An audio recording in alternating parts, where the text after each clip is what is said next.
শান্তি ও স্থিতিশীলতার আহ্বানে দেশব্যাপী জাকের পার্টির ইউনিয়ন জনসভা ও র্যালি অনুষ্ঠিত হয়েছে।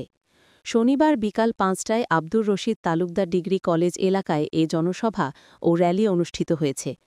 দশমিনা উপজেলা শাখার সভাপতি ইউসুফ চৌকিদারের সভাপতিত্বে ও দশমিনা উপজেলা শাখার ছাত্রফ্রন্টের সভাপতি হাসান মামুনের সঞ্চালনায় প্রধান অতিথি ছিলেন ওলামা ফ্রন্টের পটুয়াখালী জেলার সভাপতি মাওলানা মোহাম্মদ আবু সাইদ আনসারি।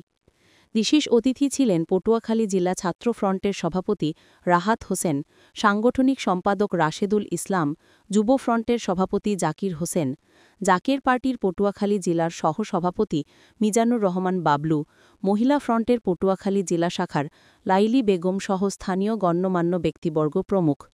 জনসভা শেষে জনজীবনে স্বস্তি, সুখ, শান্তি, কল্যাণ ও সমৃদ্ধি কামনা করে দোয়া ও মোনাজাত করা হয়। প্রধান অতিথি তার বক্তব্যে বলেন, নিত্য প্রয়োজনীয় দ্রব্যের মূল্য খেটে খাওয়া মানুষের নাগালে রাখা, জননিরাপত্তা, আইনের শাসন ও যথাযথ বিচার নিশ্চিত করার অপরিহার্যতার উপর জোর দেন। তারা জনগণকে একটি স্থিতিশীল ও সমৃদ্ধ বাংলাদেশের অগ্রযাত্রায় নিজেদের ভূমিকা স্মরণ করিয়ে দেন। জনসভার শেষে প্রতিটি ইউনিয়নে সচেতনতামূলক নানা স্লোগান সহ র্যালি বের করা হয়। উল্লেখ্য, আগামী ৩১ অক্টোবর পর্যন্ত এই কর্মসূচি অব্যাহত থাকবে। গত ২০ সেপ্টেম্বর এই কর্মসূচি শুরু হয়েছে। পটুয়াখালী প্রতিনিধি, চ্যানেল 23, ঢাকা।